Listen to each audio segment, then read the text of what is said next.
Good morning, dear friends. Welcome. Thank you for being here. Today is Monday, the 19th of Mar Cheshvan, the 25th of October. We're studying the entire Talmud, one page, one line at a time. Presently, Masechet Shabbat, chapter 9, page Gimel Amud Beis, that's 83B. And we are at the tail end, really the tail end. I really mean it this time, of our discussion about Avodah Zarah and the ritual impurity that it can convey. Varying questions about when impurity may or may not be conveyed. Is there a minimum dimension, which by the way, that should be somewhat familiar to our previous discussion. And we closed out yesterday mentioning that for the conveyance of ritual impurity in Avodah Zarah would need to be the size of a kezayis, the size of an olive. And that was how we closed out yesterday's Gemara. We just have one little shtickle left, and then we're going to go on to the next Mishnah. I first want to answer, I asked the question, and perhaps it was not as scholarly as I thought, but I want to address the question nonetheless. My question was that the Gemara is willing to connect, or we found a pasuk that draws a correlation between Avodah Zarah and a mess and a corpse or human remains. And from that pasuk, the Brisa, which is introduced here, teaches us that for Avodah Zarah to convey ritual impurity, it needs to be a kezayis. Again, just to clarify, this does not mean that Avodah Zarah less than a kezayis is able to be worshipped or tavana, but specifically on the question of ritual impurity, it must be a kezayis or more. So I asked the question. I said, Avodah Zarah that's pulverized doesn't convey ritual impurity, even if it's larger than a kezayis, right? We said that if it was leprakim, if it's broken, it doesn't convey ritual impurity. And yet the tumah that we're talking about here is a pulverized, pulverized. I'm sorry, it's being compared to Avodah Zarah, to a mess. And a mess, we know a corpse, even if the remains are not intact entirely, a limb the size of a kezayis can convey ritual impurity. So I said, how do we compare the two? So I think the answer is quite simple. A mess remains a mess, even if it's only a part of human remains. Partial human remains are human remains, and therefore the tumah and tara are conveyed. There's probably deeper explanations. I want to give you the simple answer. Avodah Zarah, when it's broken up, it's not just that it's a broken piece of Avodah Zarah. Avodah Zarah, the statement Avodah Zarah makes is that it means something, and it's being destroyed. And I don't want to get into the specifics of bittul Avodah Zarah, which is another question. But when it's pulverized, it truly doesn't work. It's not an Avodah Zarah. Maybe you could sell it to a spare parts Avodah Zarah shop, but it's not Avodah Zarah. So that's, I think, a simple answer about and how you could connect between the two, even though there are some differences. I guess the question then could be, but we're talking about pulverized Avodah Zarah. So, but we'll stop there. There's another question, or another irony. We had a question yesterday that said, what about an Avodah Zarah that's made of components? If the components are detached, does it work? And there was a shaila, is it good? Is it not good? But ultimately, one thing's for sure, if it's truly broken, it does not convey ritual impurity, right? We can all agree to that. By the way, hit mute, please feel free to unmute yourself. Questions, comments, or just to be very present.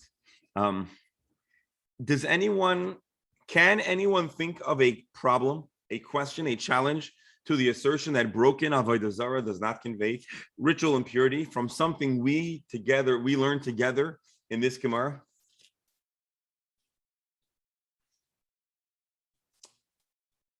So I'll tell you, we learned earlier on in the Gemara that if an Avodah Zarah wall collapses, are you allowed to have anah from the remains that belong to a temple of Avodah Zarah?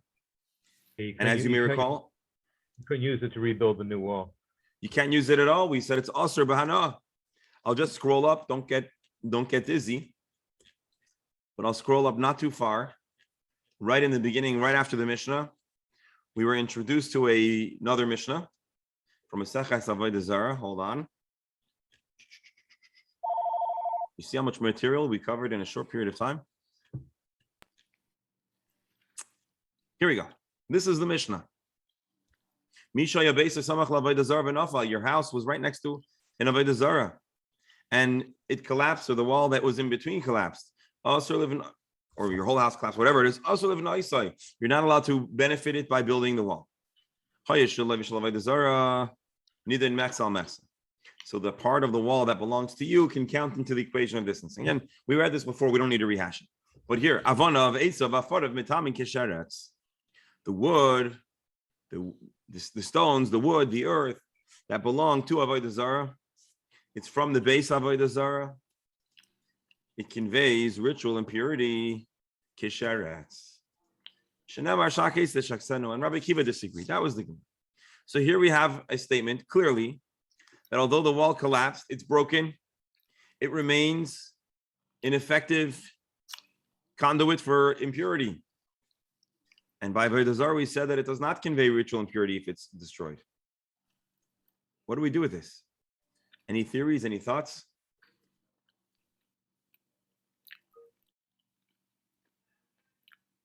Any thoughts? This is a big question, a big problem. Turn into dirt, or I don't think you can even use it to build a bathhouse for her. You can't use it for anything. The space could be used for less than dignifying service, so as not to bring kavod to Avodah Zarah. But the Avodah Zarah itself, if it's broken, so you could have an ironic situation. A temple collapses. It's not so simple, by the way. I'm just giving a hypothetical, but when we get into Maseches Avodah Zarah, it's not so simple that any type of destruction is a problem. But just for the purposes of our conversation, a temple collapses, and you run into the temple and you want to steal some bricks, or maybe you have some kind of arrangement and you take the old bricks, they're throwing them out, you take the bricks, and you also see a pulverized statue and you're like, oh, let me grab this statue. Ironically, what's going to make you tamei? What's going to make you ritually impure? The stones. But the statue hypothetically could be nothing at all. Understand the strange thing? What's worse, the actual idol or the temple to the idol? You'd imagine it's the temple. Idol. You think the idol? Right, the idol. So Tosfos actually pointed this out. At the time, it was beyond the scope of the conversation, but now we can go back. Look. Hamukadav Yerushalmi. So the Yerushalmi explains. Hold on. So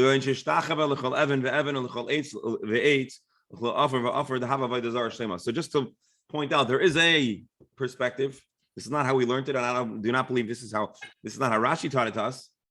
Rashi said, no, Rashi didn't say anything yet. Hold on.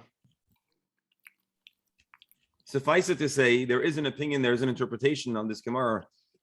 Again, this is being brought to our attention by Tosfos. It says that in the Yerushalmi, it says, what's so wrong? Why are these stones so irredeemable? Here,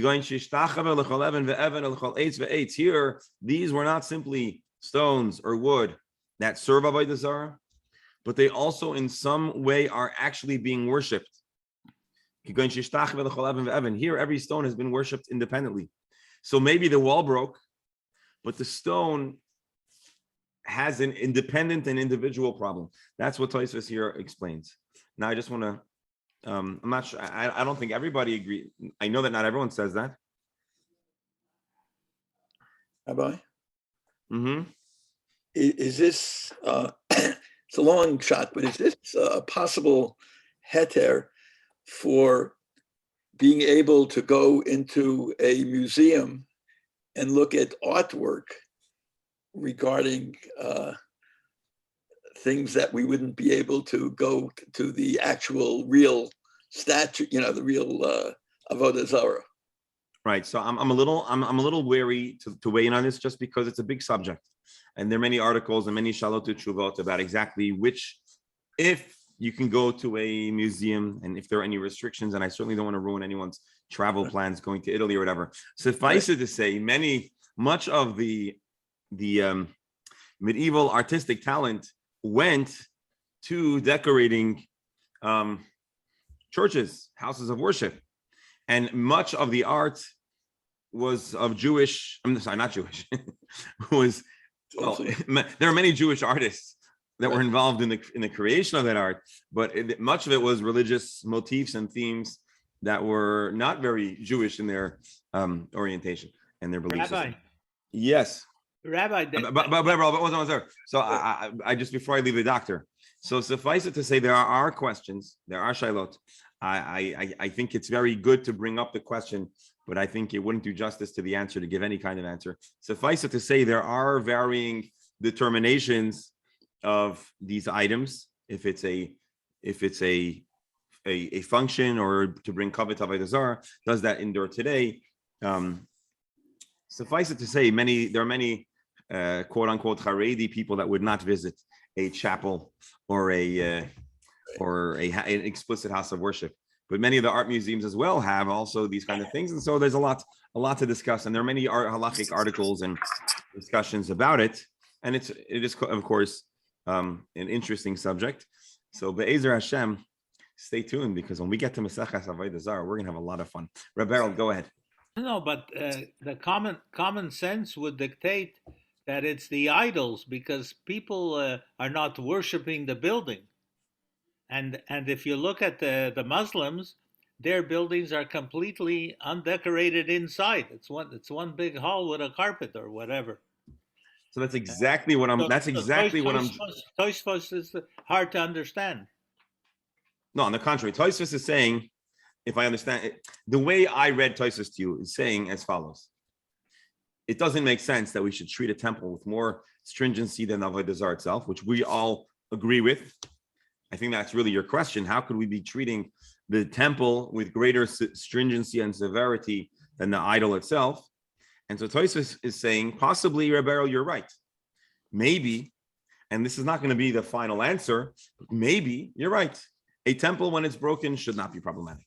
However, there's a problem, which is in ancient temples, the actual building components were also worshipped independently. And therefore, it may have two identities. It is a broken wall, but it's also now a series of worshipped bricks. What kind of worship worships bricks? Okay, so Reb Beryl, as you said, we are more expert in Jewish law than in Avodah Zarah. Now, hold on. But the big problem is, what do you do with those stones? Mm-hmm. You can't throw them out because somebody else is liable to pick them up. Toilet You use paper. The Palestinians pick them up to throw at the IDF.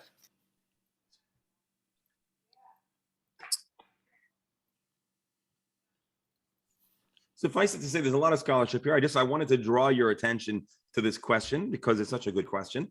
And now I want to just show you the Rambam, and then we're going to move on to the final little shtickle of this Gemara, and then we will move on to the next Mishnah, which is going to talk about a boat. So if you're wondering if you can become ritually impure by stepping on your cruise ship, well, then stay tuned. Here we are. We're just a few lines away. Here is the Rambam.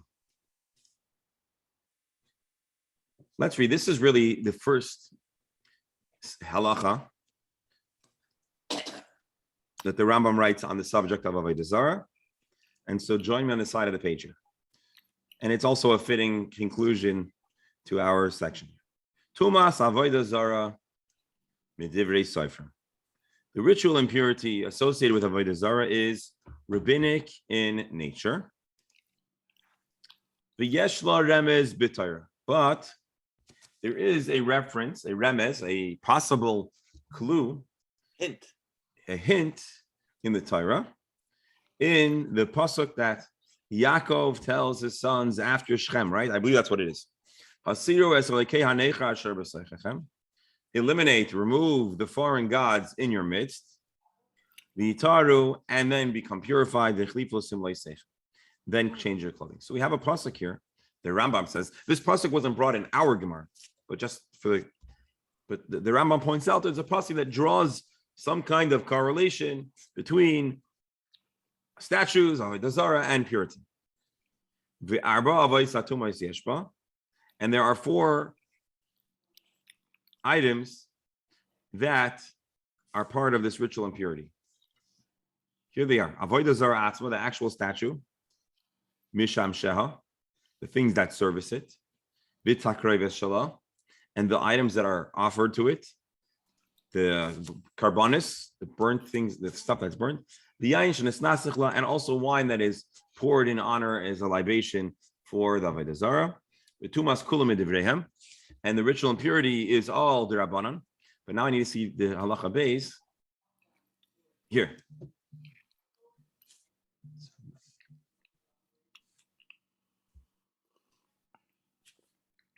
Avodah zara atzma, the actual avodah zara.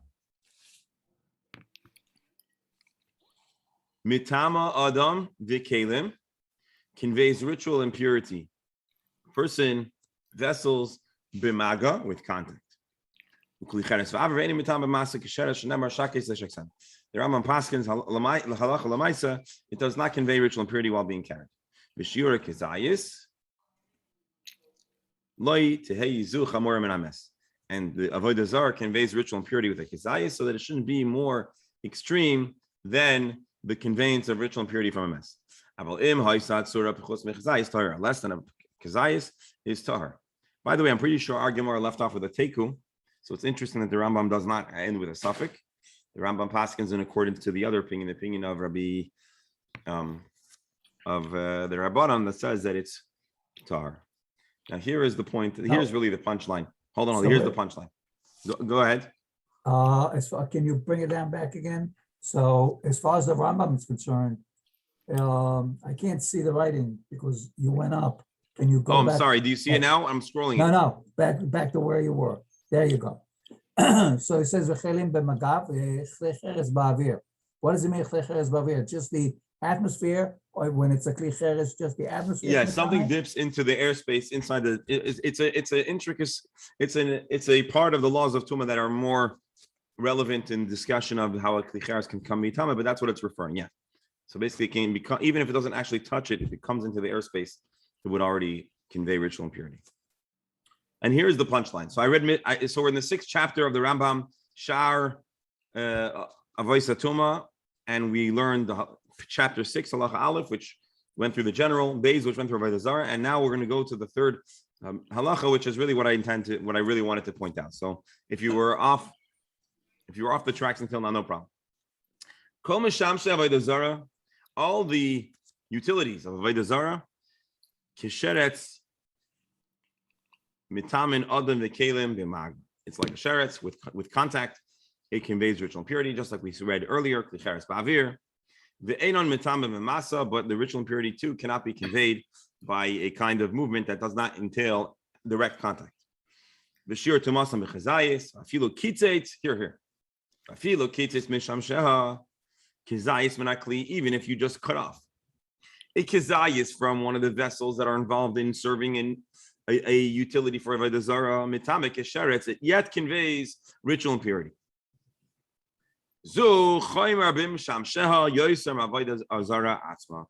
Here is an instance where we find the treatment of the arum, the stuff that's part of bringing kavod to the Avodah Zarah, has a chumrah over the actual statue itself. Why?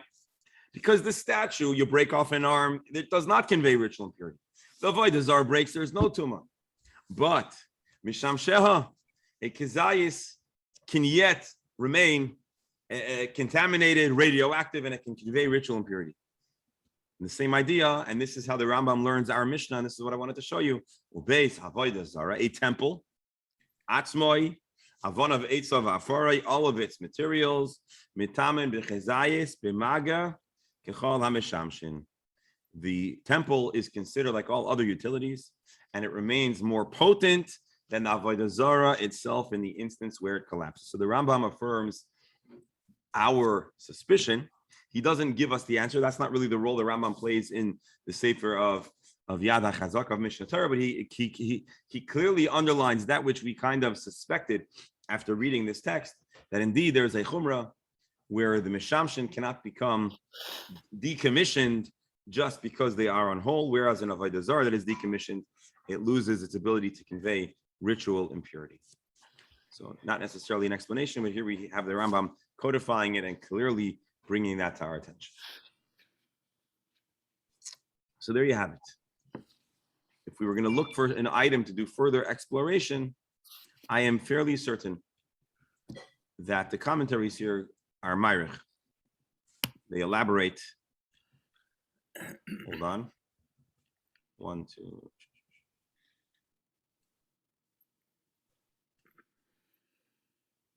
Here we go. Rivero, go ahead. Rabbi, if we go to the level of the stones, it becomes so complicated. What if they're in the process of building a temple? At what point do the stones become the problem? So it's a good question. I don't think it's so complicated. It's a good question. Very good question. When does a stone become consecrated and considered part of a temple? Is it when you bring the pile onto the site? Is it after you stack them? Is it after you smear them? Or is it after you bring the actual Avodah Zarah into the temple? And this is another reason why we need everyone to stay on board until we hit Maseches Avodah Zarah, because a lot of these questions will most likely be answered in our conversation, analysis, and study of that text. Would a Jewish contractor be able to take that contract? He's building. And a Jewish contractor build a temple, and now we have to. Then we go back to Dr. Hammer's question: can a Jewish contractor paint the art? These are big shilas. And what if your life right? And what if your life as far as building, when he builds it, there's no tuma yet. There's no avodah zarah yet. Hold on, what the future will bring, that's a different issue. Here's where I need to remind you that there are multiple issues involved. There are the issue of purity and impurity. But in all honesty, besides for the fact that our Gemara is solely focused on purity and impurity, in a way, this is the most minor of the issues of Avodah Zarah. There's a much bigger issue of, are you allowed to bring kavod? Are you allowed to worship? Are you allowed to give hana? Are you allowed to be involved in the celebration of Avodah Zarah? And maybe even if it isn't formally commissioned, are you allowed to build a building that if your paycheck comes from the, from the first, whatever church, are you allowed to accept it? So these are good questions. I would say like this, with all of these questions, the default assumption should be no. Then you can ask a rabbi, a competent counsel, if there's some kind of area that you're allowed to be in. You'll be much safer that way. So there you have it. If there's even other questions, which we've alluded to previously, which we're not going to answer, which is if you want to buy a church to have a shul or your daycare or your chocolate factory, are you allowed to buy a church? How do you decommission it? Are there steps? Suffice it to say, interesting stuff, and it's things that are known and done. Yes, Rebel. You have practical questions every day in Jerusalem. There's buildings where supposedly Yoshka slept or whatever, and they sit outside and they pray outside that building. That's why if you limit it to the idols themselves, it's much easier to paskin. The determination of what halacha is the Torah and the development of Chazal, not always what's the easiest, the path of least resistance for a posek. But anyways, good points, good questions. Let's now do our closing line. And Rebel, you'll see a little bit of a slight light at the end of the tunnel on this subject, and maybe you'll almost see your perspective affirmed in a very slight way. So let's take a look at this final closing segment of the Gemara, where we'll find at least some tendency towards the leniency rebel that you're asking for. So don't go yet. I know you have 3 more minutes. But Rabbanon, the rabbis, let's recap. Why did the rabbis compare Avodah Zarah to a sheretz? To teach us that a Avodah Zarah cannot convey ritual impurity by carrying. This is certainly consistent in Rebbe Lazar's interpretation of the Rabbanan. Linida, why is it compared to Anida?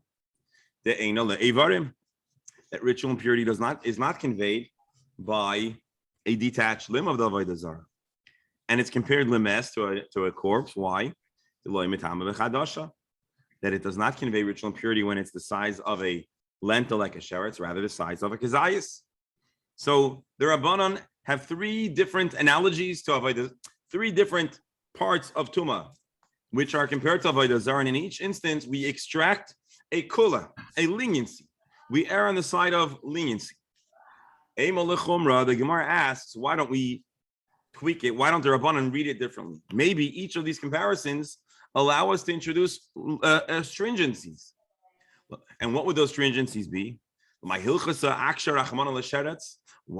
are we comparing Avodah Zarah to a sheretz? So that the ritual impurity would be conveyed even if it's the size of a lentil. Linida, why do we compare Avodah Zarah to a nida?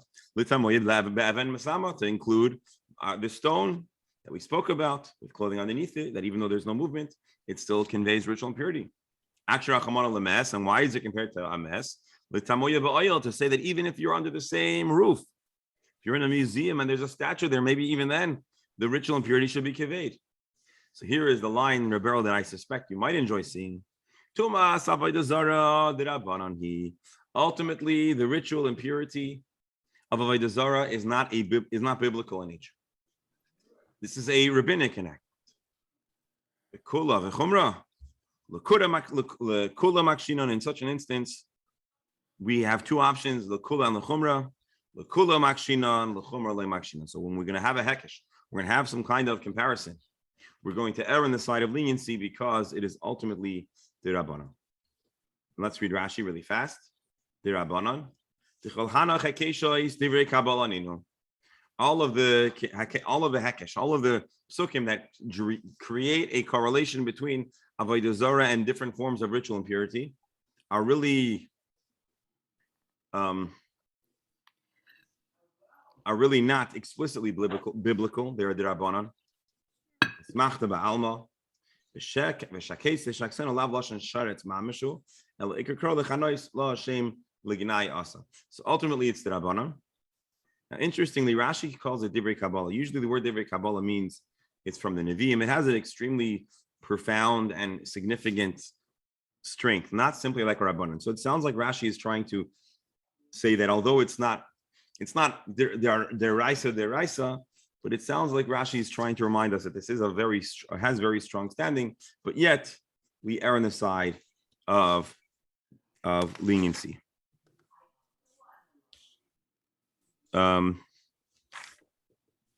Give me just one more second, and then we'll go on to the next Mishnah.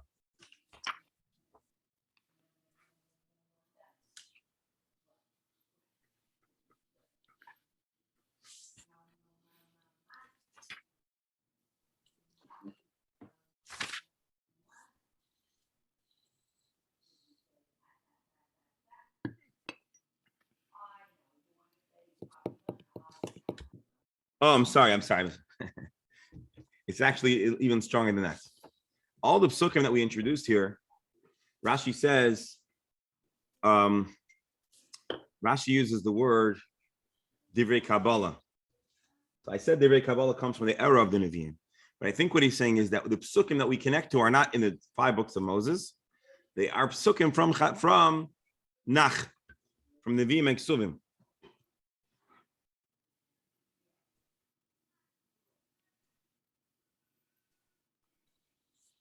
And the one biblical verse is not really explicit. It's just telling us that we should be repulsed by Avodah Zarah. So again, Rashi is reminding us that it's a little bit more than an average Rabbanan where we say that the Chachamim made a takana because of a specific concern. Here, it's stronger than that. Here, it has its origin in the verses of Nach, of Nevi'im and Ksuvim, but ultimately, it's not literally and absolutely a deraisa, and therefore we err on the side of leniency as opposed to lechum. Generally, the rule is that a suffix or different times the Rabbanan will err on the side of lekula, and the deraisa will err on the side of lechum. That concludes the first Mishnah of Perek Shi, the first Mishnah of the 9th Perek, and now we're going to continue to the second Mishnah. Another Mishnah, which is also, as you may recall, a series of Mishnahs where we infer from a pasuk a halachic fact. And here's the second Mishnah. Minayin l'sfina, and it's also on the subject of tahara and tumah. Minayin l'sfina shi tahira. Here the question is, how do we know that a boat cannot become ritually impure? How do we know that a boat is by definition tahira? Shenemar, and we bring a pasuk from Mishlei. Derech aniya belev yam. Mishlei, it says, the way of a ship is in the midst of the sea. Rashi, she'ena mikabel es tuma. It doesn't mean that a boat that's tar is tar. Anything could start as tar. It means that it is not susceptible to tuma. Derech aniya belev hayam. A boat is in the water. Many of the cruise ships have chapels within them, which are used of Avodah Zarah, and they're part of the ship. This is a Oh. good shaila. And airports as well.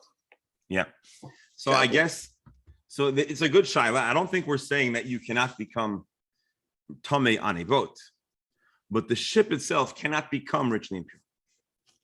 But the ship, The ship if itself. the chapel is within the ship. So it's part of the possible that going structure. into it.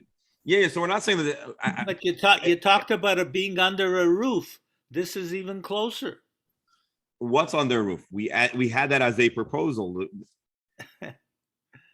Anyway, Rebecca, I'm I going to have to leave leave. you in these deep waters. Sorry. Have a wonderful day. See you tomorrow. All right. A boat cannot convey ritual impurity. It doesn't mean that you're protected from ritual impurity. If there's a coffin on the boat, one comes in contact with a coffin, one could become impure. If there's an avodah zarah, one could become impure by the avodah zarah. But a boat does not contract ritual impurity, although there are many other vessels that humans use that can contract ritual impurity. That's the point of our mission. How do you see that in this verse, that a ship tends to be in the sea? And just by the way, have you ever seen a ship that was not in the water?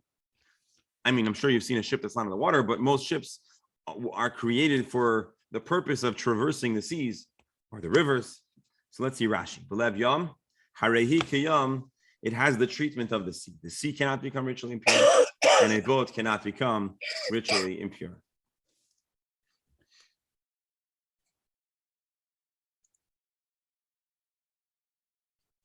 All right, we'll see in the Gemara. The commentaries, but let's see the Gemara. The pasuk, the Gemara points out, is a funny pasuk, and the Gemara starts out explaining how this pasuk teaches anything. And Rashi points out that this is not a typical structure. Usually, when you see the word pshita, it's a question. The statement is so simple, you must be misunderstanding it. It must be coming to tell us more. But here the Gemara says, pshita aniya belev yamu. Isn't it obvious that boats are the boat? Look in the dictionary. A boat, by definition, is a seafaring craft, or something to that effect. So, we don't need Mishlei, the wisest of all men, to convey to us that a boat goes in the sea. So, what is the meaning? Hakamash malon kiyam. We're coming to teach us a deeper halachic fact that the boat has the same halachic treatment as the sea. Ma yam tahar. Just as the sea is incapable of becoming ritually impure, af sfina tahira. The same treatment applies to a boat, and a boat is tahar. Rashi pshita aniya belev yamhu. Lav pirchu ela pirish lamas nisim. Rashi points out this is not meant to be a challenge. This is simply teaching us pshat in the Mishnah, explaining to us the Mishnah. The Gemara has a challenge. Tanya, not a challenge. The Gemara says, you don't need to only learn the laws of a boat from the sea. There are other comparisons that also appropriately and sufficiently convey its purity status. Tanya, take a look at a brisa. Chananya taught, Nilmedena misak.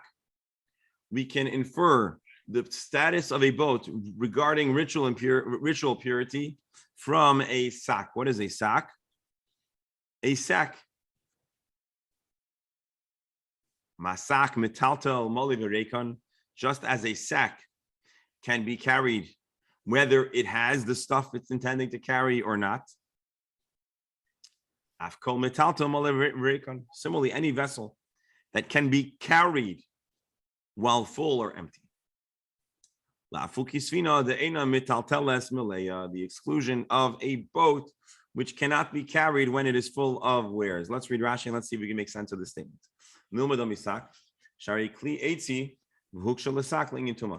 A boat and a sack are similar. They both grow from vegetation, wood, or wood derivatives. and they're common in that you can carry it. And a boat is unlike a sack in that. I'm sorry. Let's redo the Rashi. We can learn from the fact that it is unlike a boat. We can understand that a sack is impure, a boat is not, because the sack has certain conditions. Namely, it can be used to transport when it's full and empty. A boat does not have those conditions. And so therefore, although a boat is made of wood, so maybe you think it's comparable, but it is utterly incomparable because it cannot be carried when it's empty. Now, granted, some of our scholars on this, on our Gemara Chabur, are trying to imagine a person carrying a cruise ship, and it would probably be a very, very difficult thing to do. As a matter of fact, I doubt a person could even carry a 30-foot boat or 20-foot boat, but certainly not a cruise ship or one of those large cargo ships that you have all the containers on. And today the news will show you all of them stacked and stuck at sea. But I think I'm sorry, I just hit mute, doctor, but that was a mistake. I think we have to imagine that we're starting with a smaller type of boat that perhaps could be carried.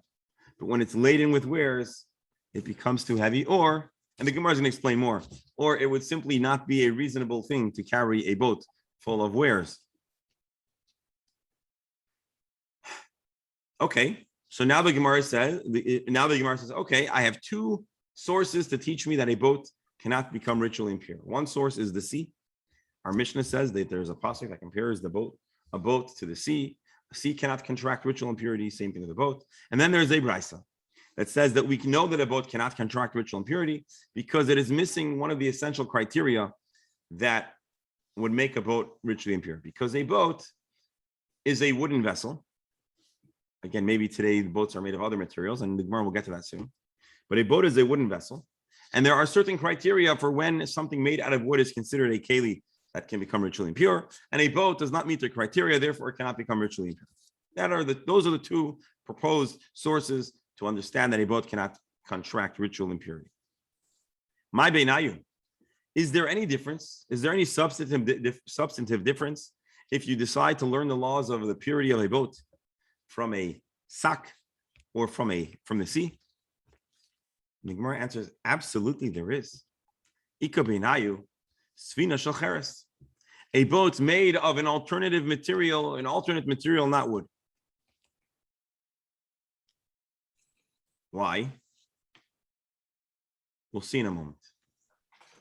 The opinion that says that a boat is like the sea, hanami b'lev yam, regardless of its material, regardless of how the materials used to construct this boat, it is like a sea. It's not able to contract ritual impurity. By the way, I believe in ancient times, most boats were made of wood. Even till a fairly recent, look at the boats that were used in the Revolutionary War, I believe they were still mostly made out of wood, and certainly prior to that.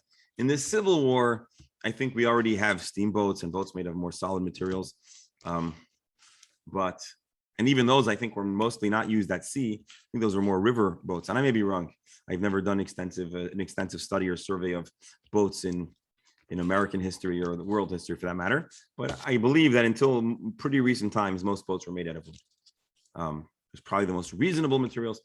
Mark, cruise ships, not made out of wood, are they? They're all made out of steel these days. They're made out of steel. Okay, Baruch Hashem. But so basically, this pasuk, our Mishnah. There's some fiberglass in there now. I don't know. Fiberglass. Okay. Well, I think the smaller boats are made of fiberglass today. Yeah, small boats. You're going to get the 30-foot boat we were talking about, or even a lot of those yachts, I think, are made of fiberglass. Probably because it's lighter than steel, right? Yeah. I mean, probably on cruise ships, you probably got a lot of wood on the inside for decoration. Aren't they all immersed in a mikveh? Good question. They would not be. They're not halachically immersed, right? A mikveh has to submerge. The item has to be submerged entirely. So now you ask a question, Al. What about a submarine? That's right. That's a good question. So you have to decide if there's a chatzitza. Maybe there's something blocking. Anyways, good question. Suffice it to say, if you decide to learn the laws of impurity, or impurity rather, of a boat from the pasuk, it is inclusive of all boats, even the strange boats that are not made of wood. But if you only infer from the differences between a boat and a sack, it would only be the items that are in the same verse as sack. We'll see in a moment.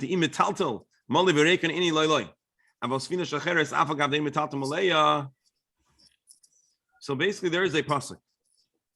There is a verse that reads as follows. We've read it many times before. It says, get you the exact pasuk. Boy, interesting. A ship made from, I guess back then they might have used earthenware. It says a ship made from earthenware.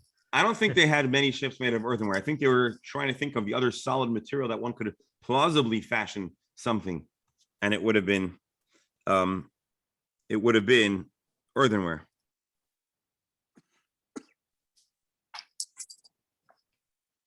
Bamidbar 31:20. Let's look this up. Texts. Bamidbar Lamed Aleph. This is a pasuk that we've visited many times before.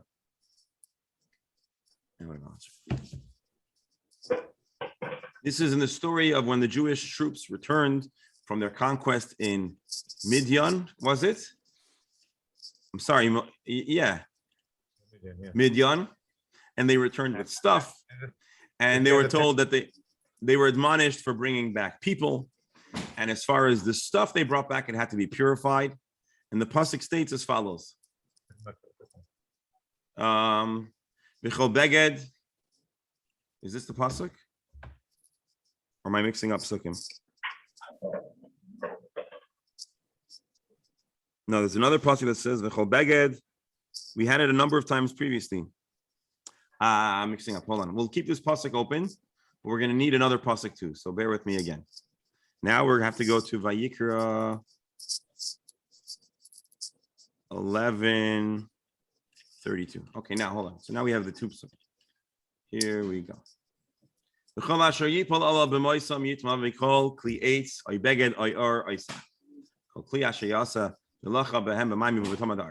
is a passage that talks about ritual and how a vessel can become ritually impure and how it needs to be purified. And in this series of items, as eitz, beged, or oisak. We've read this a number of times in our previous discussions about the dimensions of ritual impurity and the eitz, right? We talked about sak versus beged and what they were. So here we have the same pasuk talks about wooden garments or sak. And so from here, we understand that we have to compare wood to a sak. And the details that we have about sak can be applied to wood. Namely, that a wooden vessel that has an interior that it can hold something within it, just like a sak has an interior that it can hold something with it. And then additionally, it can be carried both empty and full. This is the comparison. But this very pasuk here doesn't talk about, in this pasuk, it doesn't talk about cheres, does it? The next pasuk talks about kli cheres, but this pasuk doesn't talk about kli cheres. And so the hekesh, the comparison, is only reserved for the items in that very verse. So let's read the Gemara again. The law of the sack, that it has to be able to be carried empty and full, only applies to the items of that pasuk.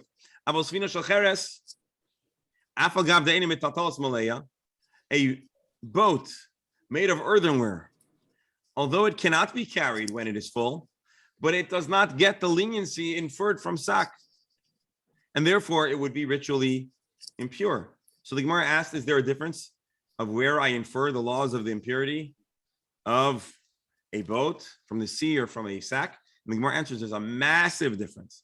If the boat is made of alternative materials. And then the Gemara says, and there's another difference. Inami Svinas Hayardin. Alternatively, there were Jordanian ships that were used to traverse the Jordan. I imagine there was something like a little canoe, or maybe a little bigger than a canoe, but yet something that you could carry. Rashi. And you could fill your canoe with grapes or olives, and you can carry it.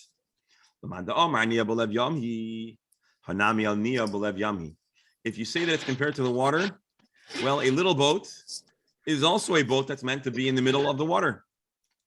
But if we're comparing it to a Rabbi, sack, hold on one second. I have to leave. Okay, doctor, thank you for joining us. Have a And, wonderful day. Shalom Bear. I should let him know. Yeah, I will let him know. Thank you, doctor. Have a wonderful day, and please say hello to Mrs. thank you.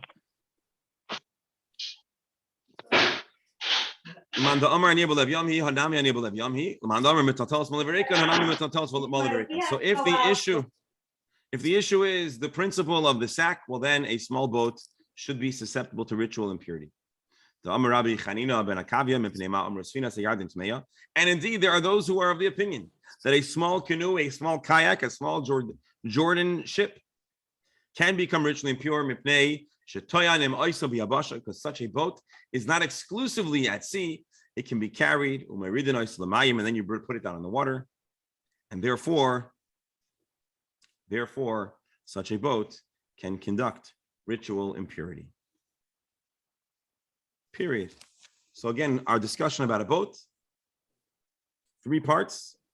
Source 1, Mishlei. Source 2, Sak, and understanding what that means.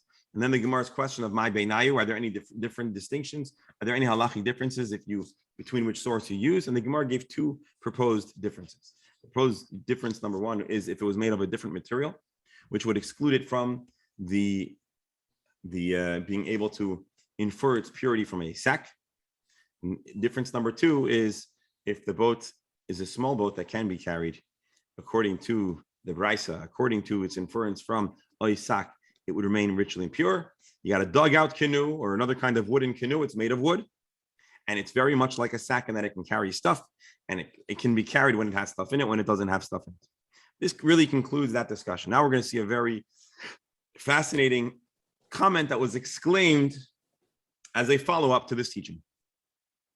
Amar Rav Yehuda, Amar Rav. Rav Yehuda quoted Rav as saying, "La'olam al yimna adam es atzmei bebeis hamedrash." A person should not make themselves scarce. A person should never hold back from being present in the study hall, va'afilu sha'ah achas, even for a short time. Sharei kama shanim nishnes mishnah zu bebeis hamedrash, because for many years I was studying these texts, and I did not know the reason. We'll read Rashi for some more details. Until Rabbi Chanina came along and taught me why a little boat is ritually impure. Let's read Rashi for a moment.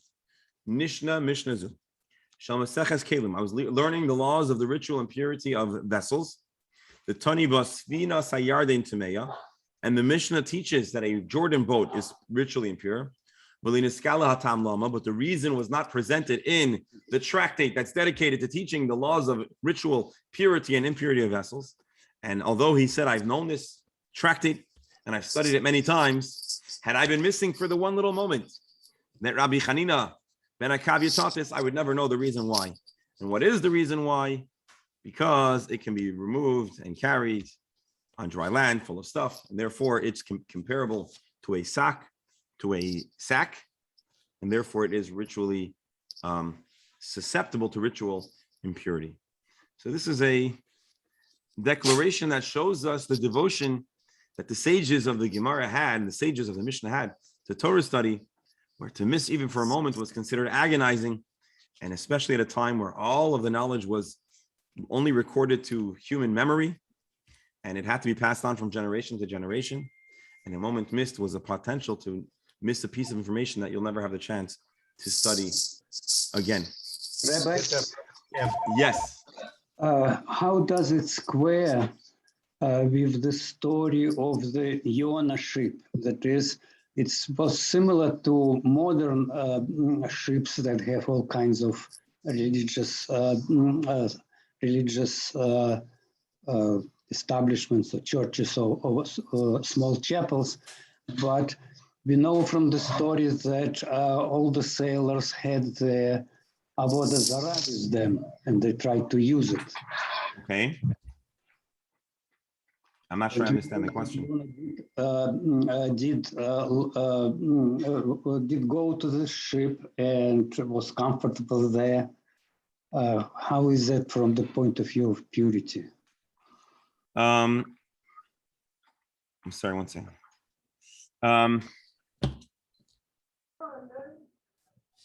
I think we're connecting our two conversations too deeply. Mhm. There are different items, substances that are either susceptible or not susceptible to ritual impurity. It could be a boat, it could be a car, it could be a basket, it could be food. And so there are certain items that can never become ritually impure, and there's certain items that can come ritually impure. But it is not like a how do you call it, like an autonomous zone or a safe space where impurity cannot exist upon it. So what we've stated is that the boat itself cannot become a conductor. It cannot actually contract ritual impurity. But that doesn't mean that stuff upon it cannot be ritually impure. So the avodah zarah, a person could become ritually impure while on a boat. They're not protected from it, but it would not convey to the boat itself. So the moment those items are removed, the boat doesn't need to be dunked in a mikvah, and the boat does not now convey ritual impurity to something that it would come in contact to. So I'm not sure if that answers the question. Okay. Yeah. But I believe that. So I guess your question is, what if you make a boat into a temple, right? Or you have a houseboat, you can make a temple boat. So now, how do we look at this temple boat? Is it a temple and it's ritually impure, or is it a boat and it's not capable of becoming ritually impure? And I'll tell you what.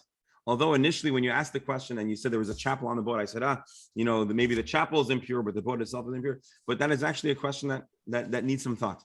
So I don't want to discount the question immediately, but suffice it to say, what we're broadly saying is that a boat that's a boat doesn't become ritually impure. But now the question is, how far does that protection or how far does that exemption extend?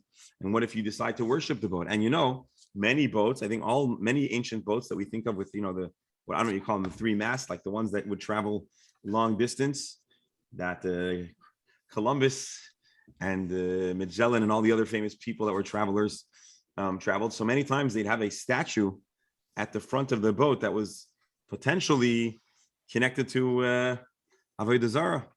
So how would we deal with that? So I don't have the answer for you now, but I just have the general answer, which is they're certainly able to be able to impurity on a boat, but I'm not sure how far this heter extends.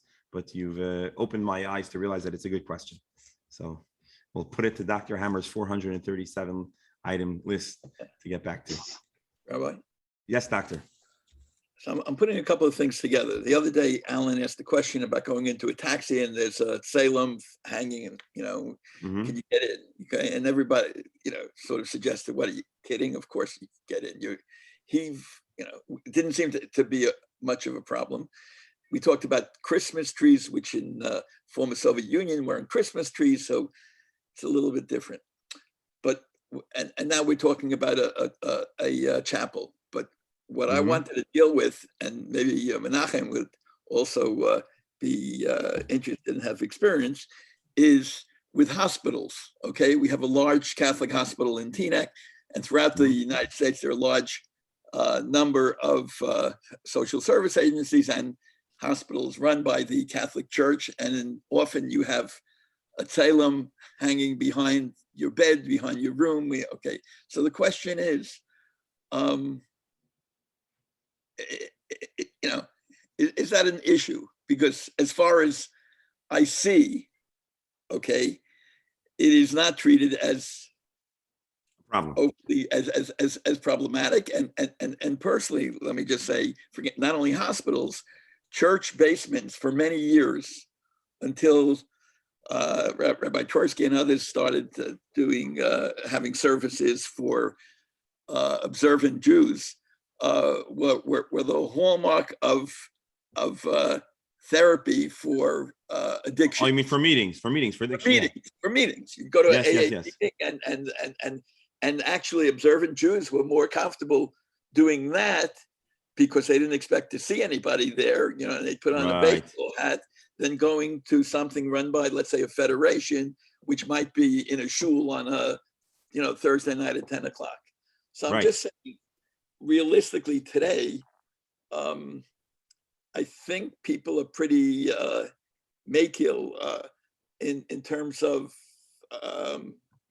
being realistic about, at least in my experience, about these issues Well, I think we need to study, and again, I'm going to get back to my refrain that when we get to Maseches Avodah Zarah, we'll have more material to discuss. But there's a strong distinction between the Avodah Zarah itself, the chapel, and the stuff that's meant to worship, and a faith that sponsors a hospital, and that's issue number one. So Lamaisa, today, many of the religious hospitals are not even religious anymore. They keep the name Methodist, whatever, or Presbyterian, but many of them today. But even when they did have a strong religious affiliation and ownership, I'm fairly certain that poskim distinguished between, and halacha distinguishes between a chapel, a temple, and a hospital that's sponsored by them. And you're correct. In my experience, generally, a person would rather get the proper medical care. Sometimes the patients were uncomfortable, with the church with a cross in the rooms. They try to cover it if they could, and sometimes they probably take off the nurses or whatever. But that's one thing, and I believe that there is some leniency, although we'd have to pull out some of the tshuvot that actually go through that.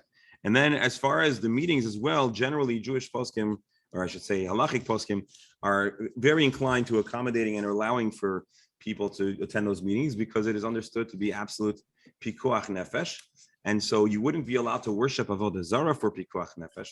You might not even be allowed to donate to an offering to Avodah Zarah for pikuach nefesh, but to meet in a basement or in a meeting space that belongs to a church, although not preferred by the Jewish faith, generally poskim are very inclined to allow and to accommodate and to facilitate meetings because of how essential it is to the point of pikuach nefesh.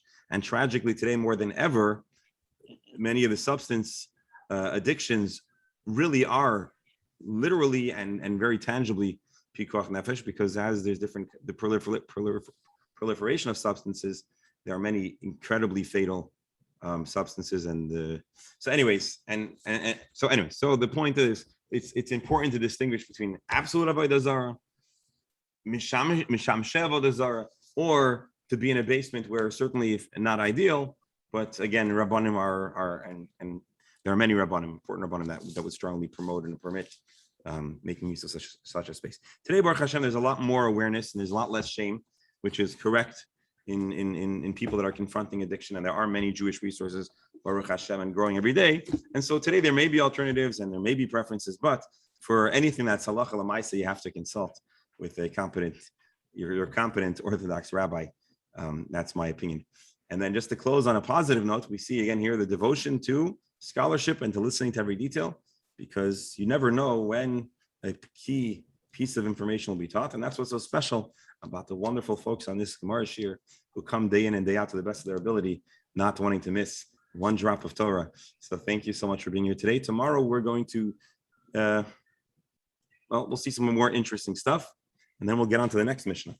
So wish everyone a wonderful day. Let's close mentioning the names for which we are davening and davening for a speedy recovery. Bear with me a moment. We're mentioning Leah Basrita for Refuah Shlema, Nisim Chaim ben Mazal for miraculous speedy healing, and Chaim Baruch Eliezer ben Rusa Esther, and all of those who are in need of a recovery, and particularly the friends and family of our dear members of our Chabura. And let's also mention Lilei Nishmas Daniel Yerachmiel ben Gedalia, his Neshama Shavan Aliyah. Thank you all for being here. Looking forward to seeing everyone tomorrow. I do need to make a note that Mirza Hashem, Thursday, this is sad, Thursday, Friday, Sunday, and Monday. So it's 4 days that I do not believe we'll have the Gemara Shir. I'm going to be traveling for a conference. And although initially I was trying to think how I could squeeze it in, I'd rather not throw a curveball and surprise you with bad internet reception. So I think I'm going to have to call off Thursday, Friday, this coming Thursday, Friday, Sunday, and Monday. I'll post a note on the Talmud Chabura, and I'm sorry for that, but Mirza Hashem will be here tomorrow and Wednesday, and then we'll talk about what's happening. And thank you all. Have a wonderful day. I'm sure we don't mind. The Chinnis is very important. Yeah, I'm going. Alan knows I'm going to the Kinnis. Yes, to the Chabad conference. All right. Have a wonderful day. Thank you all.